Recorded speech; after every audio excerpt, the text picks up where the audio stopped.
It is a simple mansion, built of stone and irony, a symbol of freedom invested with the labor of slaves and great statesmen alike. It is like no other place on earth, a house alive with the past and present. I deem this reply a full acceptance of the unconditional surrender of Japan. That a strong and a confident and a vigilant America stands ready tonight. It is an odd place where the monumental and the mundane coexist. Than to provide a nuclear strike capability against the Western Hemisphere. Therefore, I shall resign the presidency effective at noon tomorrow. It is where the most critical decisions in our history are made, and where any American can visit. And of all the things that American independence means to you and to me and to our. My fellow Americans, our Constitution works. Here, the people rule.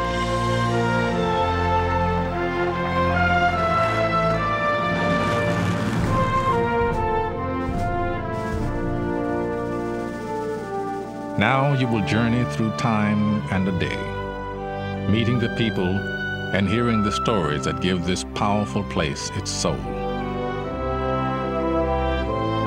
For this is more than just an office, or a monument, or a home. It is an American idea, known as the White House.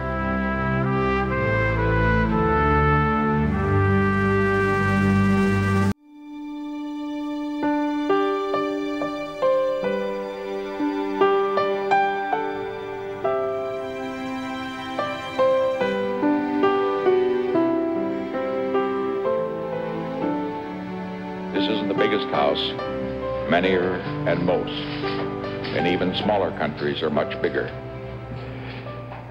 This isn't the finest house, but this is the best house. It's the best house because it has something far more important than numbers of people who serve, far more important than numbers of rooms or how big it is, far more important than numbers of magnificent pieces of art. This house has a great heart, and that heart comes from those who serve.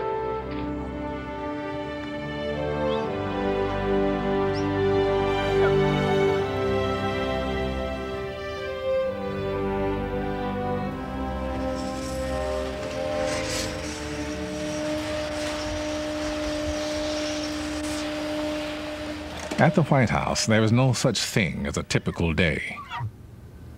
For those who serve inside, today will be one of the most intense. These people, stagehands to history, are preparing the House for the visit of Russian President Boris Yeltsin. Hi, Brenda. This is Gary Walters, the White House. How are you today? Fine. Is Jerry in? Each time a foreign leader visits the White House, the president has an opportunity to showcase the power and heritage of the nation in a setting that embodies them in every wall, floorboard, and stone. This is the symbol not only of the presidency, but in the eyes of the world, of the United States of America. Nothing compares to the simplicity and the strength. Nothing in the world like it. Black tie. The dinners and we'll start off with the private reception. Very shortly, the Yeltsins will arrive. To ensure a flawless visit, there are briefings on 1,000 details of protocol and timing. But in terms of the movements, the arrival back here by the car, going up to the stage. The high point of the visit will be the state dinner tonight. Dramatic, entertaining, and essential, the state dinner is the ultimate expression of White House power. Not a thing. Not a thing. Okay, we're going to start the escorts out to the South Lawn now. Everyone has More than 200 reporters will cover the visit of the Russian leader. It will begin in a few moments with a carefully orchestrated event called the arrival ceremony. Would you repeat the name again, please? Ladies and gentlemen, this is an audio check from the south lawn of the White House. Checking 1, 2, 3, 4, 5, 6, 7, 8, 9, 10. 10, 9, 8, 7, 6, 2 on each, 5, the line side, 1 4, on 3, 2, 1. I am Mrs. Gore. I am Secretary Christopher. You've got to get very much. enough room for them to get past here. Right. I am Mrs. Shelley Kashvili. Then when you walk in, it's very nice. Inside the White House, with only minutes to go, the President and the First Lady receive their final briefing. You return to your positions. Yeah, and then I speak and he speaks. The only thing I don't remember is, what are the cues from down here, both coming and going? He turns his back. That is your final cue. Stand by about 15 seconds. He will turn his back. They will do some more stuff. He will face you. He will cue you at all times. And then we go back and start And then speaking. you come back. Okay. That's when you come. No, when you that's come, when you that's come when it down. comes down. And then we Yeah. bring you back to the stairway. Just remember the consecutive, okay? Interpretation. Yep. Okay. And your remarks are on the podium. Sunglasses. Okay, we ready? Okay. Yeah. They will let us know about it. They'll open when they pull up.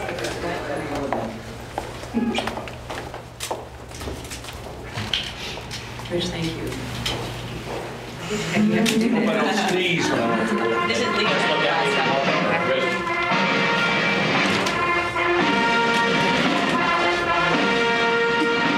Ladies and gentlemen, the President of the United States and the First Lady.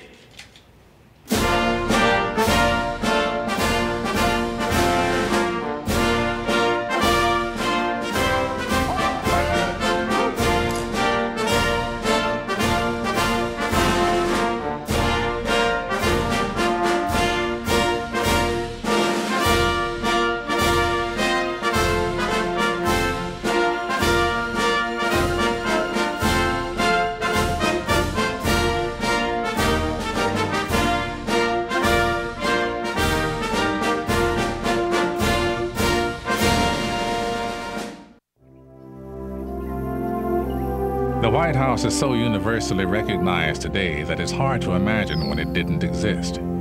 But almost 13 years after the United States had declared independence, the city of Washington was still nothing but untamed woodlands. In 1789, Congress agreed to build a new capital city. Ridiculed in New York and Philadelphia, the city and the president's house would never have been built had it not been for one man.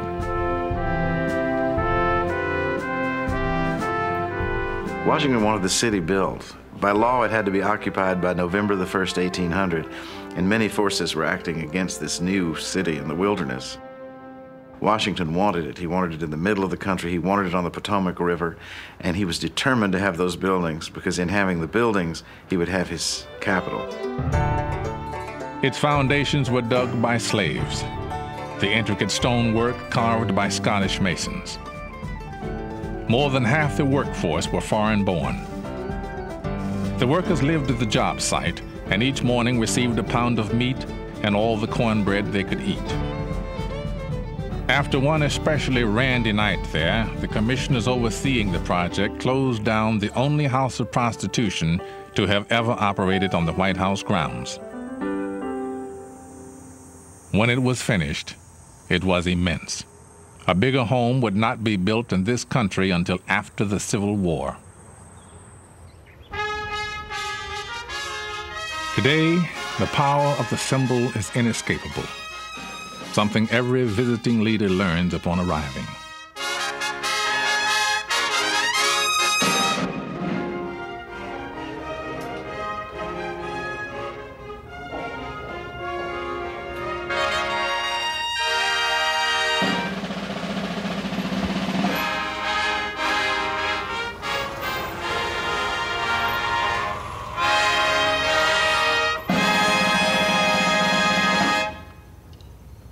At that moment, I become the United States and he becomes Russia.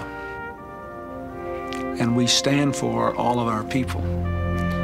And if this state visit goes well, then it's proof that the Cold War is really over and we're making a newer and better world. and I don't want to mess it up. I want to do it right because it's the United States.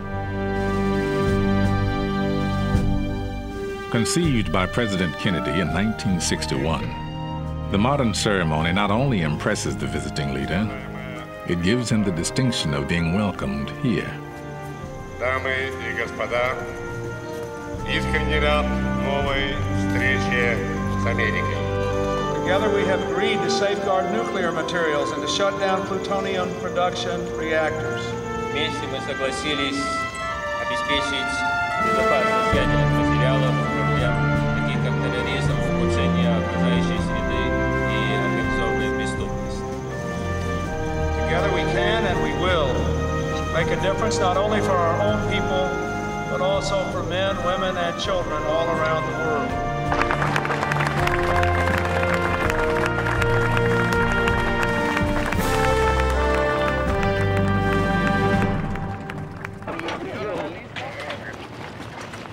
The receiving line's going on right now inside.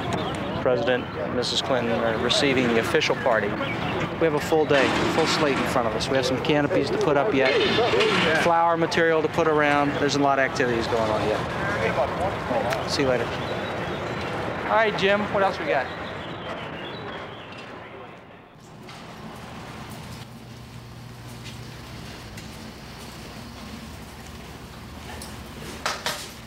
In the White House basement, the first preparations for the state dinner are underway.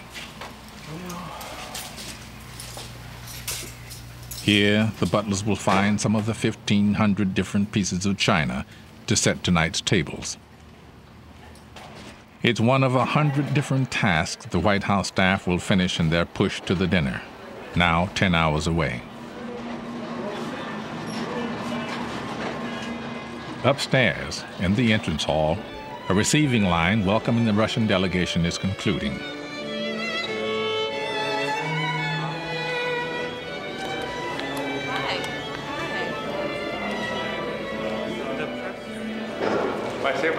Very good. Thank you. Just a few steps away, the china is wheeled into the old family dining room. The White House is barely large enough to hold a dinner like the one planned for tonight, so this elegant room has been converted into a giant pantry, so butlers like Buddy Carter can serve tonight's 150 guests. There's so many people that are capable of doing this job, but I'm one of the few selected that get to do it. So that's why I take a lot of pride in what I do, and I love it. Can I speak to Jim, please? Chief Usher Gary Walters is the house conductor. Skip. He directs everyone from butlers to plumbers, all the people who serve the family and make the house work. Catherine came in today, and she had all these different packs. Although he built the house, George Washington died before it was finished. John Adams, intimidated by the expense of running such a home, said he'd prefer a row house instead. But Washington's house held irresistible allure. And on the night of November 1, 1800, Adams became the first president to sleep in the White House.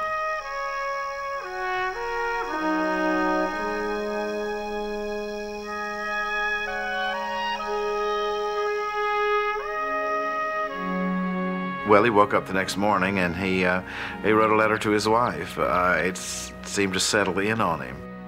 And it's really, you might say, the first experience you know of a president having in that house. You see, by now it is the president's house. It seems almost an afterthought, but it's very beautiful. And he says, may heaven bestow the best of blessings on this house, and may none but honest and wise men inhabit it hereafter. When the Johnsons entered the White House, the nation was still in mourning for President John Kennedy. One of the times that was a throat-gasping time for me was the morning of December the 22nd, when I came down to the first floor, where all of the chandeliers had been draped in black net, and to come back and see that gone, and the Christmas tree brilliantly alight. I think we had it in the Blue Room. that was just, you just gasp with sort of relief. And now we are started, and life will go on. For the first families, from the moment they move in, life goes on in the public eye. For their own sanity, there must be a refuge. And at the White House, it is upstairs. Only above this stair is privacy absolute. Never, while a presidential family is in residence, may cameras pass beyond this gate. Cameras above the first floor are still rare because this is where the families live. The second and third floors are one of the few places on Earth where the families are not accompanied by Secret Service.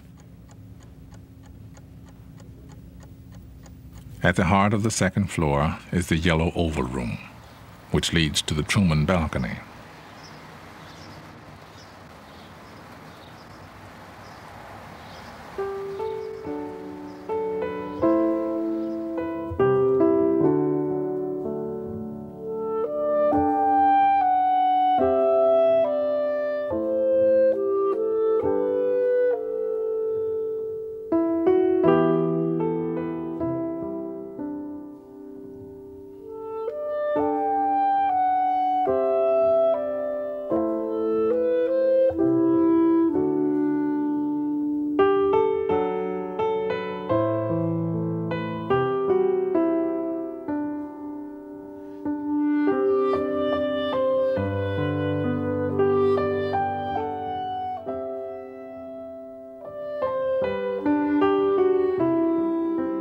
These rooms provide a haven, a place safe from everything but history.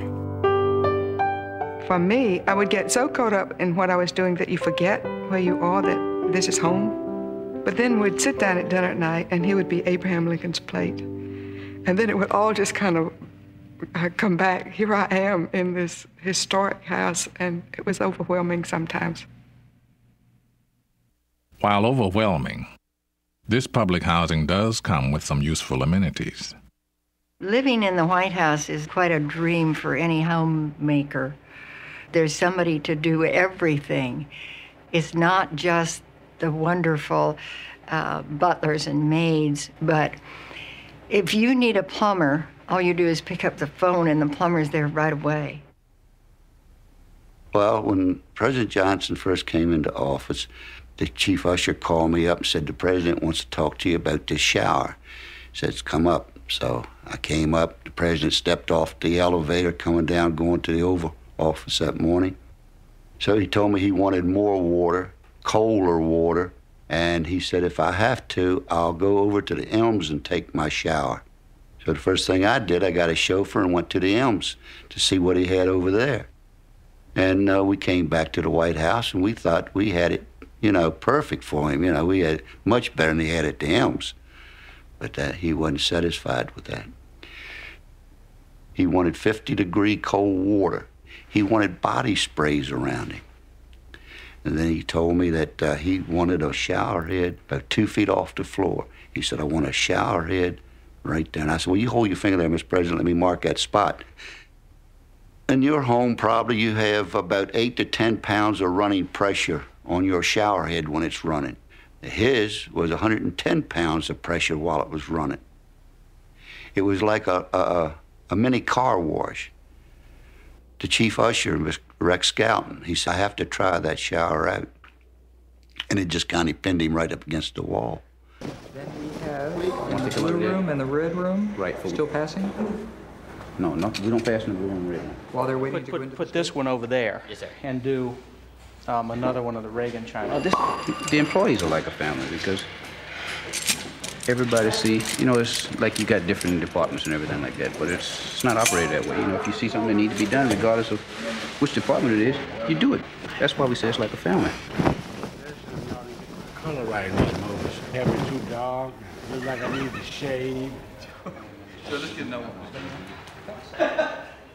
I remember one time teasing a member of the staff, one of the butlers, and they are really like family and treated our children like family. And I said, if you don't behave, I'm going to get you fired. And he burst out laughing and said, presidents come and go, butlers stay. In 1945, a young electrician named John Muffler came to work here. For the last 50 years, in addition to electrical jobs, he has handled the little annoyances of life for 10 first families, like replacing watch batteries and fixing eyeglasses. You want to do the ground floor, right? No one in the history of the house has served here longer. Am I going too fast for you? The man with the longest tenure here, fittingly, also is in charge of time. Every Friday, Mr. Muffler winds the clocks in every part of the White House. How many clocks are there in this place? Several. Look at the clock, Mr. President. Yes, it's a beautiful clock, and it still keeps good time. Do all these clocks run, Mr. President? It seems Yes, to be they all one or two run. in every room. We have a special man that winds clocks every Friday. I always managed to be there when he'd come in somehow. And one morning he said to me, son, do you know why when I come into this office, these pictures are all crooked, all bent out of shape? I said, no, sir, Mr. President, unless the cleaners, when they're dusting, they move the pictures around. He said, no, that's not the reason. He said, would you like to know? I said, yes, sir, Mr. President, I would. And he said, the rotation of the earth causes that. I said, yes, sir, Mr. President. But he went over every morning, straightened Oh, I love Mr. Muffler. I can't do anything like program VCRs or set digital clocks, and so I'm always needing his help to come to my rescue. But he's a perfect example of the kind of dedicated service that people have given to the White House and to presidents and their families over 200+ years.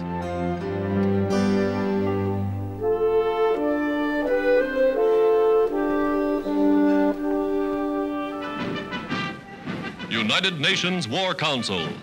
President Roosevelt and Prime Minister Churchill at the White House meet. Because of what happens here, even in the wee hours of the night, someone is always on call. Alonzo Fields, White House butler for 21 years, developed a unique relationship with Prime Minister Winston Churchill. Around about 1:30, I decided that the Prime Minister is satisfied, I know. And I was thinking about really going to bed. And the bell buzzed. I went in. The Prime Minister was walking up and down with this scotch in his hand, talking, quoting, and saying different things. And he says, we're trying to find out from the Russians what we can do for them. But what can we do? It's like an iron shade. And then he stopped and stomped his foot. Oh, make that an iron curtain. And then he saw me, and my eyes saw the bottle was empty. My poker face didn't fool him. He says, yes, my man, I need some more to drink. He says, I have a war to fight, and I need fortitude. So I proceeded and got a bottle of scotch and opened and poured the Prime Minister a drink. And then I said, Mr. Prime Minister, will that be all for tonight? And he says, I don't know. I can't depend on you. I said, well, Mr. Prime Minister, what is it? And he says, well, if ever I'm accused of being a teetotaler, I want you to come to my defense. I said, Mr. Prime Minister, I'll defend you to the last drop.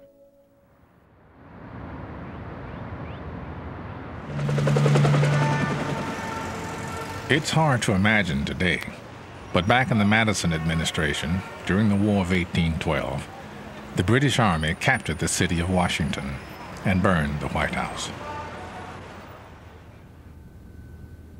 The Madisons were trying to keep a cheery face on it all, and they had a dinner party.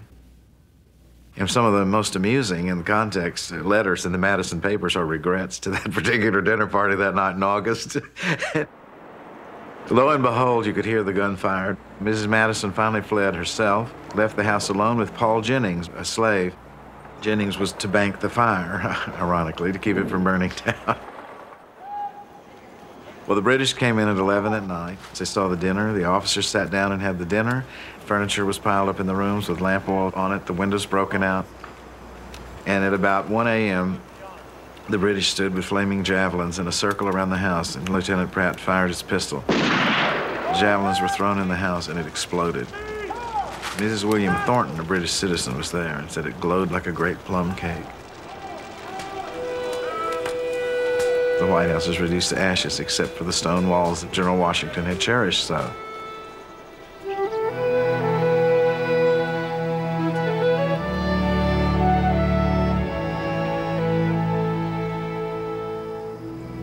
Upstairs on the Truman balcony, we have one block that's unpainted.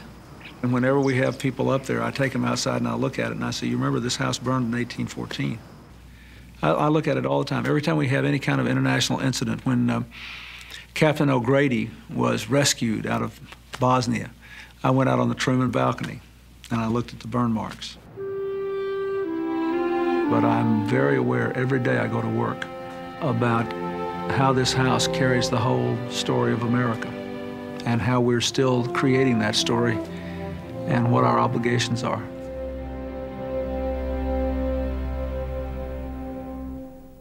Excuse me, please.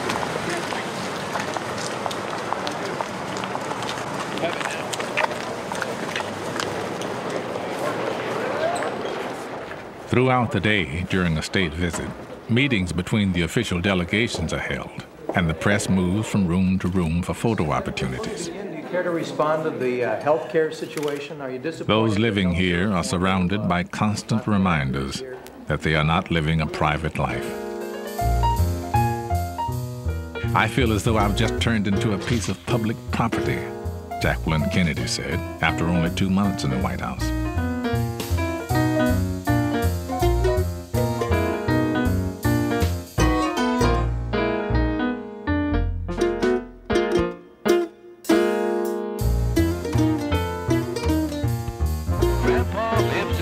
White House in Washington, and Grandma lives there too. And there she is with 2 of the grandchildren. And Franklin Jr. get into the picture too. Look at that. Look up As the entire family goes to the East Room to pose for the News of the Day camera.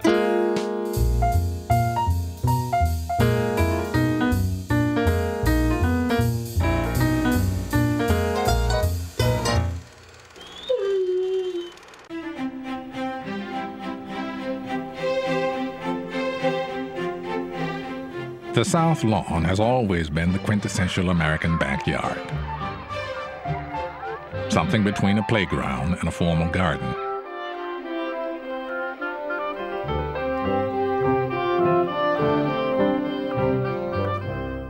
President Wilson kept a flock of sheep here, and he also welcomed the first autogyro.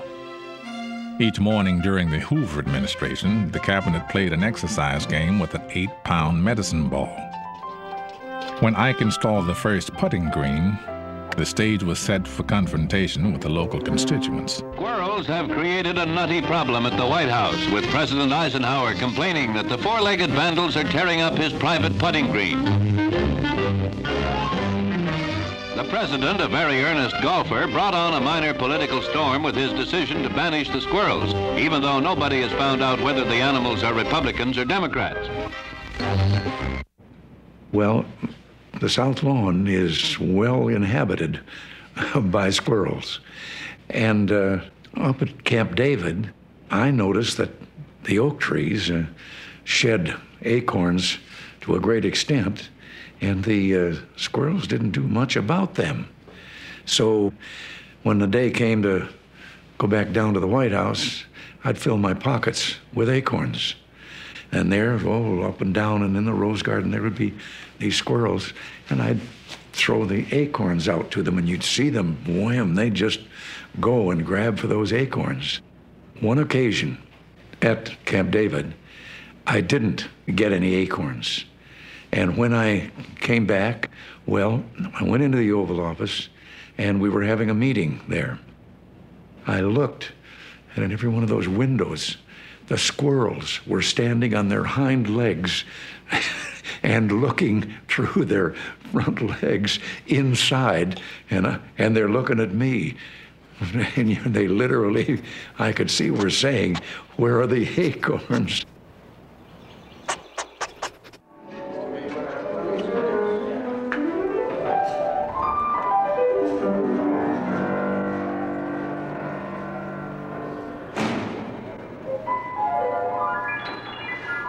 At about 3 p.m., the pianist for tonight's entertainment practices in the East Room. One floor below, in the White House kitchen, Chef Walter Scheib is gearing up for dinner, now only 5 hours away. Serving anybody in the map room like we did last time around? No, I don't think in the China room. In addition to the normal pressure to please, turn-of-the-century chefs had to routinely serve 7-course family meals and 20-course state dinners. The pleasures of these meals were not lost on President Taft, who tipped the scales at more than 300 pounds. Though a success in the kitchen, the chef's handiwork was causing problems elsewhere. White House bathtubs proved too narrow for Taft. To his consternation, the president was frequently left stuck in the tub. White House ushers were sent scurrying to find a proper vessel. When it finally arrived, it was 41 inches wide, could hold nearly 65 gallons of water, and all the men who installed it. Tonight's guest will be served one of the legendary White House desserts, the creation of pastry chef Roland Mesnier. Okay, that goes back. This is when I am even more nervous than normal. You have to remember, you know, when you serve a state dinner, who are your guests? The dining room is filled with extremely important people, people that have been everywhere, that have tasted all sorts of food. And our job is to make sure that the guest will leave the White House feeling that the president and Mrs. Clinton did an excellent job receiving the guest. Not the pastry chef, nor anybody else, but the president and the first lady. That has to be very, very well understood.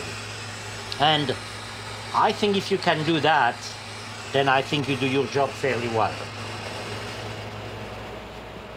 Mesnier's almond baskets will be the dinner's grand finale. Here we are. Not only backstage. It's a type of culinary touch that has always attracted the attention of gourmets, including Julia Child. Henry Haller, who was born in Switzerland, had his training. While history has recorded the names of almost every White House chef, the names and lives of the kitchen assistants and the servants who toiled on the staff have gone largely unrecorded.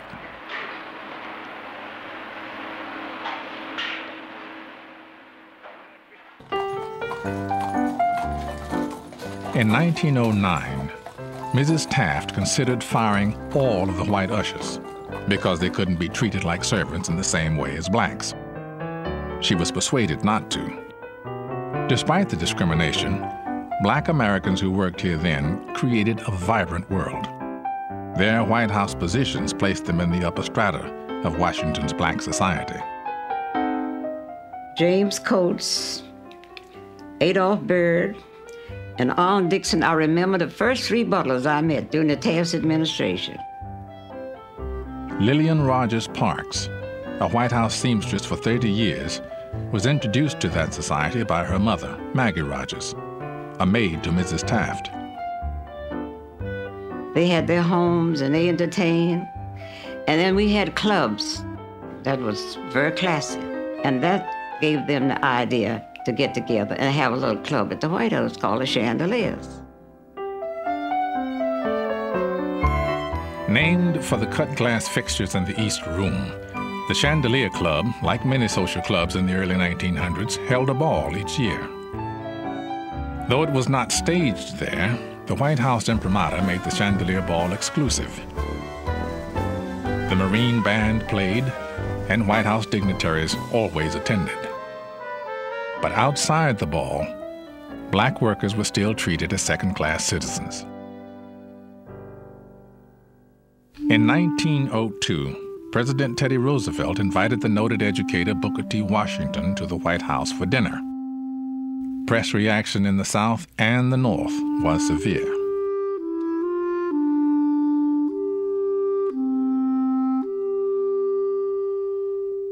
Roosevelt was chastened. No black American received another social invitation to the White House for 28 years.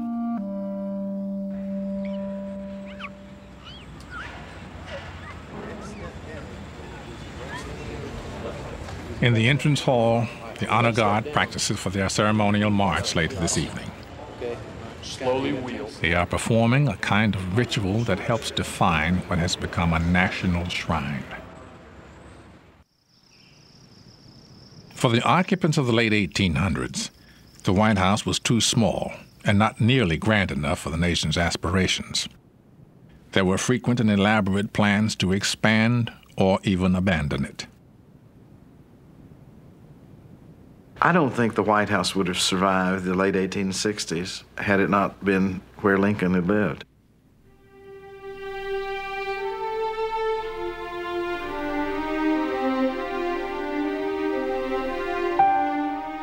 You think of Lincoln in his nightshirt going down the hall at night with the wind blowing, in his dreams that his secretaries told about, his wife's problems, the child's death. It all happened in the White House. And it's from the White House he left in his carriage to go to Ford's Theater, and it was the White House he was brought back dead.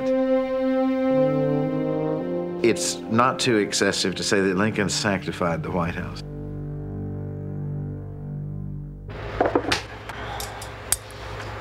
Now, this is what we call pulled sugar, which is simple water, glucose, and lemon juice. With only hours to go before the evening begins, pastry chef Roland Mesnier is finishing tonight's culinary grand finale. Until you feel that you are, that the Rubens is wide enough, because as you pull it thin, it will get narrow on you. So that's just like a baby. Very, very careful. You have to kind of tickle it and massage it and be nice to it. See, look at these. Huh? Precision and timing is the key to a beautiful Rubens. It makes you very nervous because of the kind of material we're using. See, I mean, you can see look, it shudders just like these. I mean, you know, one touch and that's it.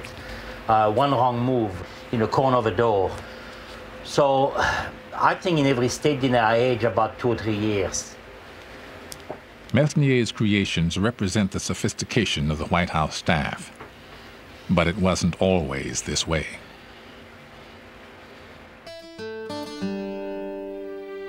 At the end of the 19th century, the president's house reflected the manners of a frontier nation, not the style of an emerging imperial power.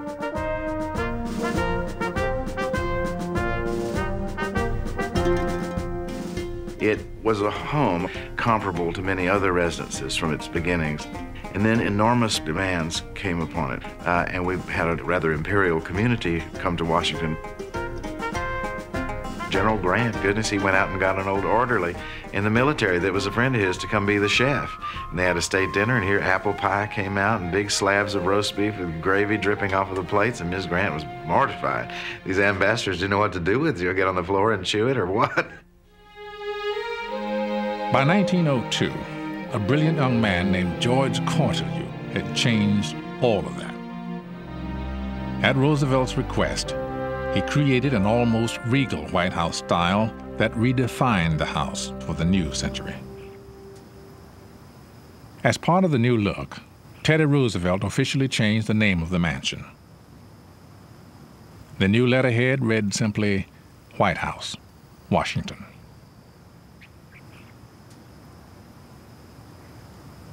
As part of Teddy Roosevelt's reinvention of the White House, he added a new wing. Hi, how are you? It is in this wing, not in the house itself, that the most famous room in America stands, the Oval Office. Heidi, how you doing? Hi. They're with me, it's okay.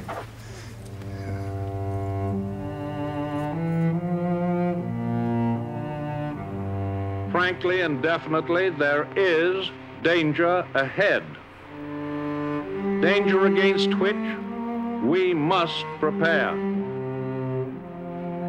We are now prepared to destroy more rapidly and completely every productive enterprise the Japanese have in any city. We shall destroy their docks, their factories, and their communications. Shall be the policy of this nation to regard any nuclear missile launched from Cuba against any nation in the Western Hemisphere as an attack by the Soviet Union on the United States.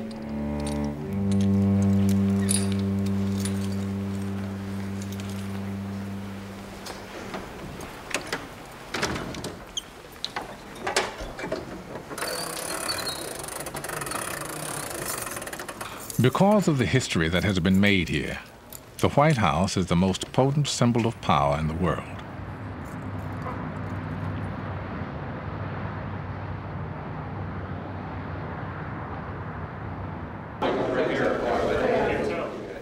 Inside the symbol, with only an hour before the first guests arrive, the White House staff is in a whirl of final preparation. No. They greet these people here. They greet these people at the North Portico. Each of the head people, the tables have been set up very well. I personally checked them. The front person should check each table to make sure there's not any foliage or anything hanging around. I hope there's nobody here.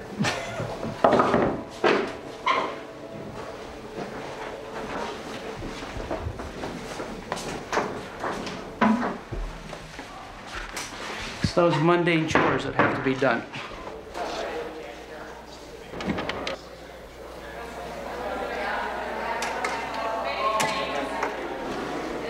A little romance. That's part of what the evening's about. I'm coming back at you. Is part of setting a mood as well as entertaining guests. We're trying to set a mood, which is a nice, pleasant evening for everybody. Since any of these plates could be the president's, each has to be perfect. Though each guest eats the same meal, everyone doesn't get to dine with the president. All of tonight's 151 guests will not fit in the state dining room, so some of them will have to eat here in the ground floor map room. To the Russians who've been relegated here, someone may have to explain the American concept of the kids' table. Okay, good enough. In the house, you gotta know what you're doing. Not just anyone can serve the president and his guests. Besides careful training, each of these waiters has undergone an FBI background check. Oh, no problem. How's your bowling game? The state dining room, like the rest of the house, is ready. But Gary Walters isn't taking any chances. If the chief usher had made a similar inspection of the house 45 years ago, he would have found a few things out of place. In 1948, the White House was completely gutted. The floors that Jackson, Lincoln, and 2 Roosevelts had walked across were gone. After 5 years of demolition and construction, the White House was rebuilt. The inside of the house was put back exactly as before. Though it was now constructed of steel and concrete, Jefferson and Lincoln would have easily recognized their old home. And the idea is preserved.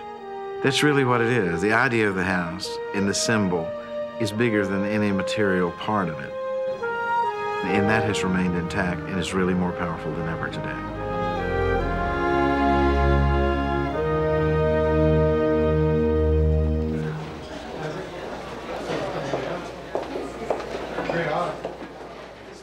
By the time the President and First Lady reach the first floor, everything is ready.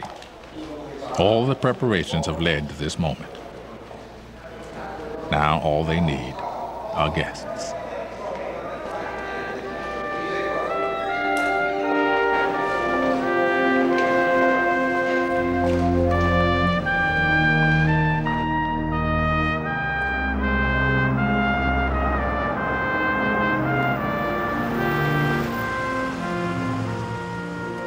At night, it's a very different thing than what happens at the beginning of the state visit.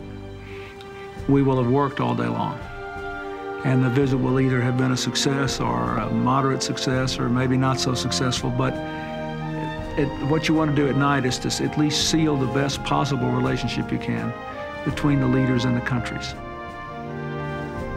So at night, you really just want them to enjoy themselves. You want them to have a good time at the dinner, to say what they want to say at the toast, and just be glad that they could be there.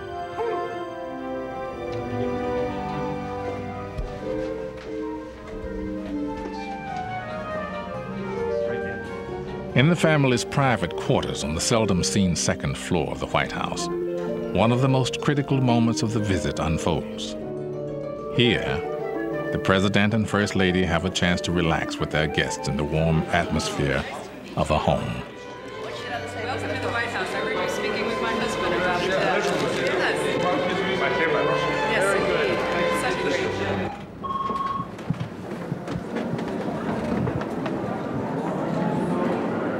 The press waits at the foot of the grand stair, where in a moment, one of the most formal ceremonies of the state visit will occur. The Presidential Entrance March.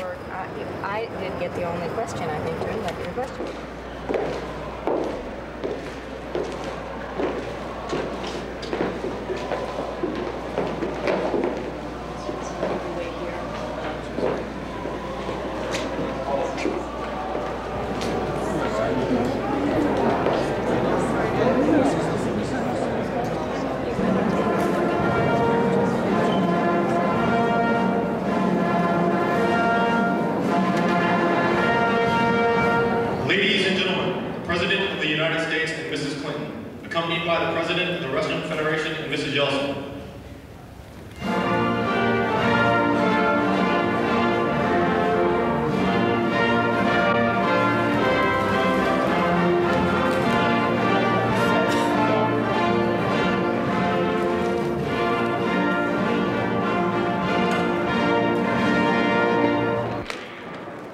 The receiving line is charged with excitement because, famous as the guests may be, they are about to meet the two most powerful men in the world.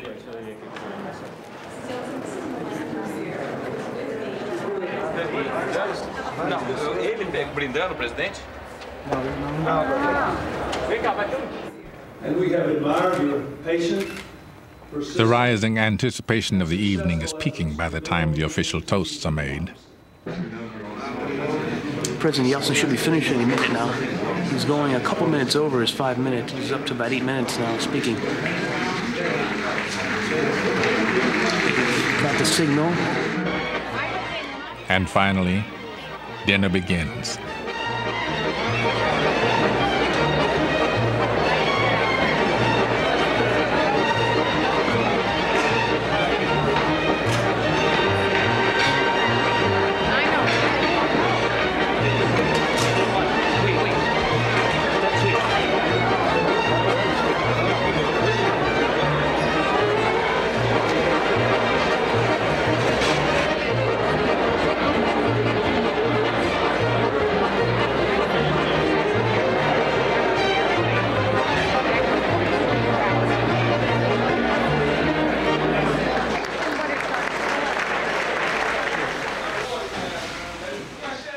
While dinner continues upstairs, downstairs, the staff is battling back an avalanche of dishes.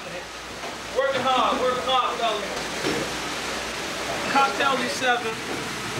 After the cocktails, that's when it starts flowing in. Start coming down, and after that, it's non-stop. Do you kind of forget where you are, or do you ever forget where you are? No. You know you in the kitchen watching the dry dishes.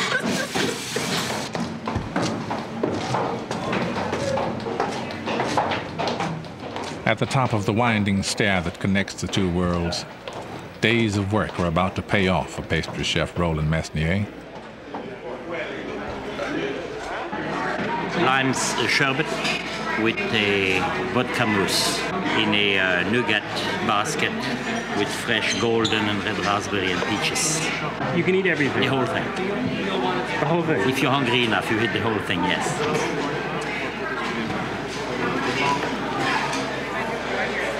Curry straight, please. Curry very straight, please. On evenings like these, dinner is followed by a performance in the East Room.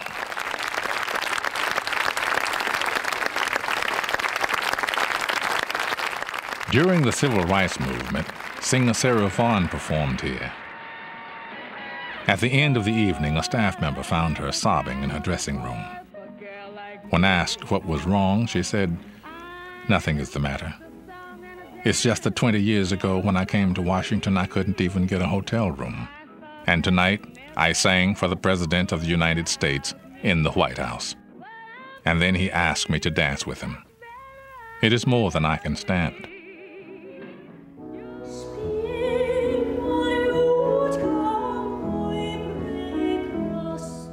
Tonight, diva Kathleen Battle lends her voice to the House.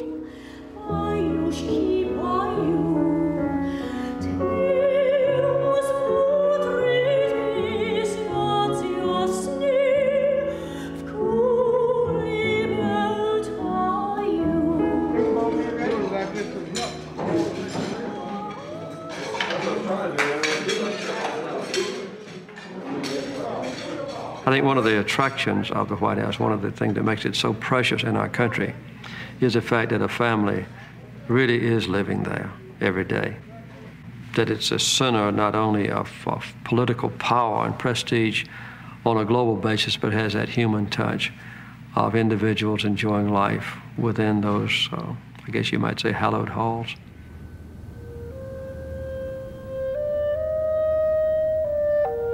Tomorrow it will start all over again, and every day for as long as there is a republic. Families will come and go, just as butlers and maids do, dignitaries and old gentlemen who wind clocks. These are the people who furnish this house and give it life. And as they do, an American idea endures.